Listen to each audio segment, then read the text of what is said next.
ये टेंशन तो काल ने या पैदा कर रखी है कि वो भक्ति ना कर सके, लेकिन इन टेंशनों में ही आपने भक्ति करनी पड़ेगी। चाहे रो के करो, चाहे खुश होकर कर लो, दुखी होकर कर लो।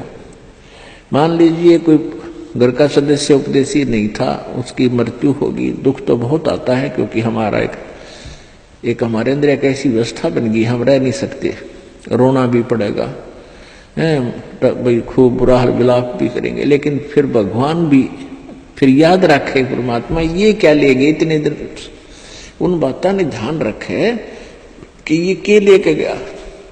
अगर हम ये भक्ति कर रहा होता, परमात्मा इसको जीवन दान भी देता है, इसकी आयु भी बढ़ा देता है यदि सत्य भक्ति करता था। और ये लेके क्या गया, सारा जीवन बर्बाद कर गया। तो इस प्रकार इन सब विचारों को ध्यान में रख के, सब बातों को विचार करके और भजन जरूर करें। चाहे याद तो बहुत आते हैं, मृत्यु को प्राप्त हो जाते हैं जो साथी परिवारजन, लेकिन भगवान भी रो रो के मालिक ने भी याद रखे, मतलब भूला नहीं भगवान को।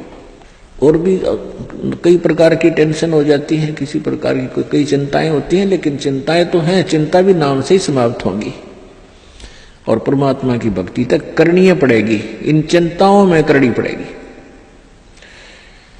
एक समय एक दरोगा जी जून के महीने में यानी गर्मी के मौसम में घोड़ी पर सवार होकर जा रहा था किसी दूसरे गांव में। रास्ते में किसान ने रहट जोड़ रखा था, रहट, हरहट। वो रहट क्या होता था कि उसमें एक पुली होती थी लोहे की, उस पुली के ऊपर के ऐसे एक चैन डाल दी जाती थी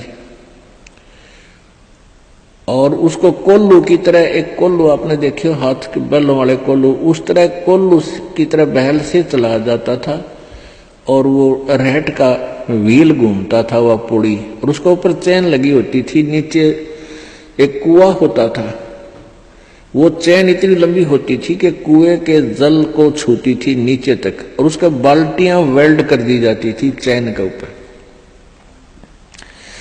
और वो बैल से बैलों को घुमा जाता था कोल्लू की तरह, तो वो व्हील घूमता था, वो पुड़ी घूमती थी, वह चैन साथ में घूमती थी, और नीचे से पानी आकर के खेतों में डलता था और खाली बाल्टियां वापस चली जाती थी और भरी बाल्टियां चैन के साथ ऊपर आती थी, ऐसे चलती थी। तब वो पानी खेतों में सिंचाई के काम आता था। तो किसान की घोड़ी को प्यास लगी, किसान को भी प्यास लगी। उसने देखा कि सामने रहट चल रहा है और पानी पीवेंगे, घोड़ी को भी पिलाएंगे। अब जो ही इस घोड़ी को निकट लाया वो दरोगा यानी वो एसएचओ, तो रहट के अंदर से आवाज आया करती थी, वैसे जुगाड़ होया करते थे। वो व्हील व्याल चढ़ा रखे थे, वो चर चू करके वह काफी जोर की आवाज आती थी उससे। वह घोड़ी उस चरचू ने सुनकर, चींचू ने सुनकर, और वह फड़क गई, एक किला दूर जाके डटी। दरोगा जी गुस्से में हो गए, करे किसान या चू चू बंद कर दे भाई, ची चू बंद कर दे, मेरी घोड़ी डर रही है, मैंने पानी पीना और पिलाना है। अब किसान ने वो बैल रोक दिए, जो बैल चल रहे थे, कोल्लू को सा फिरा रहे थे, उसने वो चलने से आवाज आ रही थी, पानी भी आ रहा था। तो किसान ने वह बैल रोक दिया, तो पानी आना, जल आना भी बंद हो गया और आगे जल सीधा खेत में जा रहा था। खेत में जल साथ साथ, वह जमीन प्यासी थी, पी रही थी। जल घोड़ी के पीने योग्य एकत्रित नहीं रहा, घोड़ी निकट आई, जल था नहीं। दरोगा जी ने कहा कि एक किसान जल निकाल। उसने फिर बैल का डंडा मार दिया, बैल चला तो चू ची चू, फिर हुई घोड़ी, फिर भागी। वो किसान को उसने कहा दरोगा ने, गया चू चू बंद करवा, ची चू बंद कर।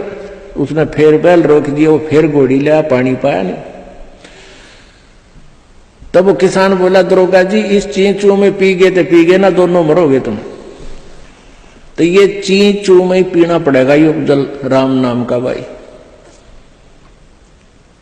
जब राम नाम बंद कर दिया तो भक्ति गई, वह चू चू तो फिर फायदा क्या हुआ, वह टेंशन तो सही से भक्ति और बर्बाद होगी। तो इस चींचू में पानी पीना पड़ेगा, जल पीना पड़ेगा भाई, हिम्मत रखो और एक दिन परमात्मा ऐसी कृपा करेगा या चींचू भी बंद हो जाएगी, क्योंकि परमात्मा के नाम से सब दुख दूर होते हैं।